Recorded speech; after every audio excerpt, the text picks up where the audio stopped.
শুভ সন্ধ্যা বন্ধুরা। আজ হলো 16 সেপ্টেম্বর মঙ্গলবার।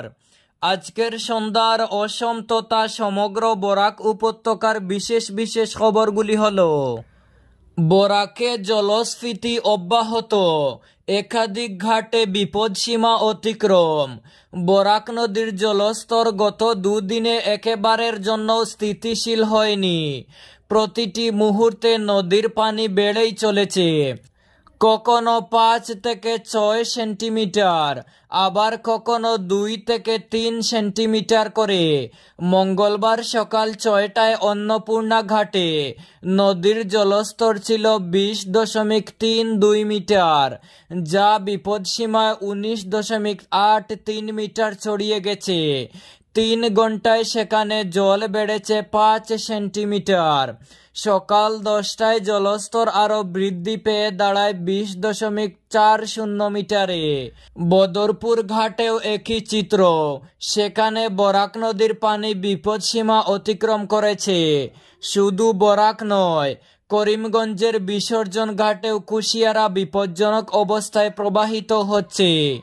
সকাল 9টায় সেখানে নদীর জলস্তর রেকর্ড করা হয় 15.49 মিটার, যেখানে বিপদসীমা মাত্র 14.94 মিটার। অন্নপূর্ণা, বদরপুর এবং বিসর্জন ঘাট সবখানেই নদীর জলস্ফীতি উদ্বেগজনকভাবে বাড়ছে, যা বন্যার আশঙ্কা আরো বাড়িয়ে তুলছে। পরবর্তী খবরে যাওয়ার আগে আপনার কাছে ছোট্ট একটি রিকোয়েস্ট, ভিডিওতে একটি লাইক করে চ্যানেলটি সাবস্ক্রাইব করুন এবং ফেসবুক পেজটি ফলো করে ভিডিওটি অবশ্যই শেয়ার করুন, যাতে সঠিক তথ্যগুলো সবার কাছে পৌঁছাতে পারে। ডিজিটাল লেনদেনে বড় পরিবর্তন, ইউপিআই পেমেন্টে 10 লক্ষ টাকা পর্যন্ত পাঠাতে পারবেন। ডিজিটাল লেনদেন ব্যবহারকারীদের জন্য বড় খবর। National payments corporation of India ব্যক্তিগত অ্যাকাউন্ট থেকে ব্যবসায়ীদের পেমেন্ট করার সীমা 2 লক্ষ টাকা থেকে বাড়িয়ে 10 লক্ষ টাকা করেছে। এই নতুন নিয়ম আজ থেকেই কার্যকর হচ্ছে। এর ফলে গ্রাহকদের বড় অঙ্কের লেনদেন করতে সুবিধা হবে।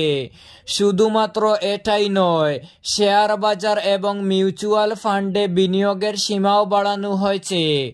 এখন থেকে ইউপিআই ব্যবহার করে 2 লক্ষের বদলে 5 লক্ষ টাকা পর্যন্ত বিনিয়োগ করা যাবে। একই সঙ্গে ইন্স্যুরেন্সের প্রিমিয়াম দেওয়ার ক্ষেত্রেও একই সীমা প্রযোজ্য হবে। এছাড়াও গয়না বা জুয়েলারি কেনার ক্ষেত্রে ইউপিআই লেনদেনের সীমা 1 লক্ষ টাকা থেকে বাড়িয়ে 2 লক্ষ টাকা করা হয়েছে। এই পদক্ষেপগুলি ডিজিটাল পেমেন্টকে আরো সহজ ও সুবিধাজনক করে তুলবে বলে আশা করা হচ্ছে।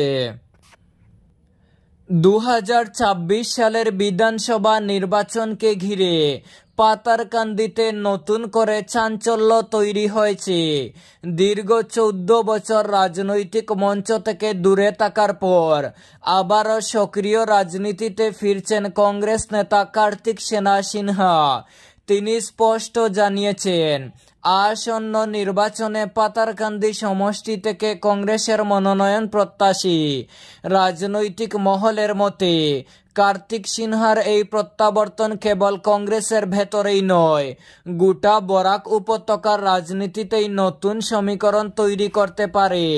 বিজেপি ও এআইইউডিএফ যেখানে নিজেদের ভোট ব্যাংক ধরে রাখতে মরিয়া, সেখানে কংগ্রেস চাইছে প্রবীণ নেতৃত্বের অভিজ্ঞতা কাজে লাগিয়ে বিরোধী শিবিরে নতুন আস্থা তৈরি করতে।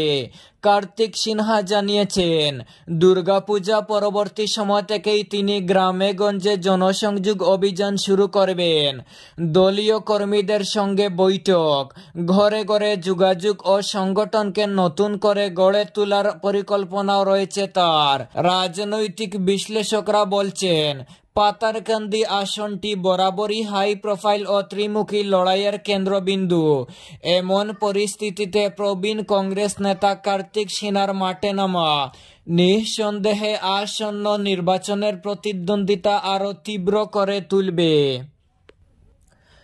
মোদির জন্মদিন উপলক্ষে সেবা হি সমর্পণ সেবা সপ্তাহ কর্মসূচি জেলা প্রশাসনের। আগামীকাল দেশের প্রধানমন্ত্রী নরেন্দ্র মোদীর জন্মদিন। এ দিনকে কেন্দ্র করে সপ্তাহব্যাপী সেবা হি সমর্পণ সেবা সপ্তাহ কর্মসূচি গ্রহণ করেছে কাছাড় জেলা প্রশাসন। মঙ্গলবার সাংবাদিক সম্মেলনের মাধ্যমে জেলায়ুক্ত মৃদুল যাদব জানান, কর্মসূচির প্রথম দিন অর্থাৎ 17 সেপ্টেম্বর জেলার 10টি স্থানে অনুষ্ঠিত হবে মেগা রক্তদান শিবির। 18 সেপ্টেম্বর থেকে শুরু হবে বিধানসভা ভিত্তিক মেগা স্বাস্থ্য শিবির। এ স্বাস্থ্য শিবিরে মূলত 1 থেকে 18 বছর বয়সী শিশু ও কিশোর কিশোরীদের স্বাস্থ্য পরীক্ষা করা হবে। এছাড়া সপ্তাহব্যাপী কর্মসূচির অন্তর্ভুক্ত রয়েছে টিবি রোগীদের জন্য বিশেষ স্বাস্থ্য শিবির, বৃক্ষরোপণ, জমির পাট্টা বিতরণ, অরুণোদয় কার্ড বিতরণ সহ আরো বিভিন্ন কর্মসূচি। জেলায়ুক্ত মৃদুল যাদব এই কর্মসূচি সফল করে তুলতে সকলের সহযোগিতা কামনা করেছেন। হাইলাকান্দিতে অরুণোদয় প্রকল্পে যোগ্যদের সুবিধা দেওয়ার দাবিতে বিক্ষোভ, পুলিশ এবং কংগ্রেসের ধস্তাধস্তি। যোগ্য আবেদন প্রার্থীদের অরুণোদয় প্রকল্পের সুবিধা দেওয়ার দাবিতে হাইলাকান্দি জেলা যুব কংগ্রেসের বিক্ষোভ মিছিলে পুলিশ কংগ্রেসীদের ধস্তাধস্তিতে পরিস্থিতি উত্তাল হয়ে ওঠে। সোমবার হাইলাকান্দি জেলা কংগ্রেস ভবন থেকে বিক্ষোভ মিছিল জেলা কমিশনার কার্যালয়ের উদ্দেশ্যে রওনা হয়। বাটা পয়েন্ট থেকে কিছু দূর এগিয়ে যাওয়ার পর বিক্ষোভ মিছিল ব্যারিকেড বসিয়ে আটকে দেয় পুলিশ। যুব কংগ্রেসীরা পুলিশের ব্যারিকেড ভাঙতে শক্তি প্রয়োগ করে বিশাল পুলিশ বাহিনী পাল্টা প্রতিরোধ গড়ে তোলে। এ নিয়ে পুলিশ কংগ্রেসী ধস্তাধস্তি হয়। বিক্ষোভ মিছিলে সামিল হয়ে হাইলাকান্দি জেলা যুব কংগ্রেস সভাপতি শহীদুল ইসলাম বড়বুইয়া অভিযোগ করে বলেন, হাইলাকান্দিতে প্রকৃত গরিব অসহায় মানুষের সঙ্গে বিধবা, ভিখারি সহ দিব্যাঙ্গজনেরাও অরুণোদয় প্রকল্পের সুবিধা থেকে বঞ্চিত হয়েছেন। অরুণোদয় একটি সরকারি প্রকল্প।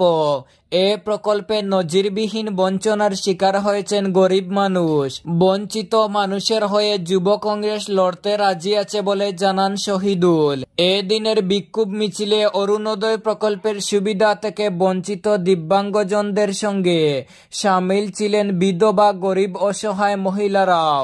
বিক্ষোভে সামিল ছিলেন হাইলাকান্দি জেলা কংগ্রেসের সিনিয়র ভাইস প্রেসিডেন্ট মনোজ মোহন দেব, জেলা কংগ্রেসের প্রাক্তন সভাপতি শামস উদ্দিন বড়লস্কর, কংগ্রেস সেবা দলের হাইলাকান্দি জেলা চেয়ারম্যান উসমান গনি, সেবা দলের মহিলা কংগ্রেসের হাইলাকান্দি জেলা চেয়ারম্যান আফিয়া বেগম মজুমদার, জাহান উদ্দিন বড়বুইয়া প্রমুখ। বদরপুর এসএসটিসি কমপ্লেক্স সহ বিভিন্ন স্থানে আবর্জনার স্তূপ, দুর্গন্ধে অতিষ্ঠ পথচারীরা। বদরপুর শহরের অন্যতম ব্যস্ততম এলাকা এসএসটিসি কমপ্লেক্স। প্রতিদিন শত শত যাত্রী, কলেজগামী ছাত্রছাত্রী ও সাধারণ মানুষ এই পথ দিয়ে চলাচল করেন। অথচ এই এলাকার ফুটপাত আজ আবর্জনার স্তূপে পরিণত হয়েছে। দিনের পর দিন জমে থাকা আবর্জনার স্তূপ থেকে বেরোচ্ছে অসহ্য দুর্গন্ধ। ফলে নাকাল হচ্ছেন সাধারণ মানুষ সহ পথচারী। এই আবর্জনার স্তূপের একেবারেই সামনেই রয়েছে বদরপুর নবীনচন্দ্র কলেজ। প্রতিদিন শত শত ছাত্রছাত্রীকে নাক চেপে এই দুর্গন্ধময় পরিবেশের মধ্য দিয়ে কলেজে আসা যাওয়া করতে হচ্ছে। কলেজের ছাত্রছাত্রীরা ক্ষোভ প্রকাশ করে বলেছেন, শিক্ষা প্রতিষ্ঠানের সামনে এই ধরনের পরিবেশ অগ্রহণযোগ্য। পুরসভার উদাসীনতায় পড়াশোনা ও স্বাস্থ্য দুটোই হুমকির মুখে পড়েছে। এলাকাবাসী অভিযোগ তুলেছেন। স্থানীয় দোকানদাররা প্রতিদিন নিয়মিতভাবে এই স্থানেই আবর্জনা ফেলে রাখছেন। পুরসভার নির্দিষ্ট আবর্জনা ফেলার জায়গা থাকা সত্ত্বেও তারা ফুটপাতকেই এ কাজে ব্যবহার করছেন। এর ফলে শুধু চলাচলই ব্যাহত হচ্ছে না, বরং আশপাশের ব্যবসা বাণিজ্য ক্ষতিগ্রস্ত হচ্ছে। অনেক ক্রেতাই দুর্গন্ধের কারণে দোকানমুখো হতে চাইছেন না। একজন স্থানীয় ব্যবসায়ী জানান, আমরা দোকানের সামনা পরিষ্কার রাখার চেষ্টা করি, কিন্তু কিছু অসচেতন দোকানদারের কারণে এই সমস্যার সৃষ্টি হচ্ছে। এলাকাবাসীর দাবি, অবিলম্বে পুরসভা যেন এই স্থানগুলো পরিষ্কার পরিচ্ছন্নতায় ব্যবস্থা গ্রহণ এবং ভবিষ্যতে যাতে আর কেউ ফুটপাতে বা যেখানে সেখানে আবর্জনা ফেলতে না পারে তার জন্য কঠোর নজরদারি চালু করে। এই ছিল আজকের সন্ধ্যার বিশেষ খবরগুলি। ভিডিওটি অবশ্যই লাইক এবং শেয়ার করে দেবেন এবং চ্যানেলটি সাবস্ক্রাইব করে পাশের বেল আইকনটি বাজিয়ে রাখবেন যাতে সঠিক তথ্যগুলো সবার কাছে পৌঁছাতে পারে।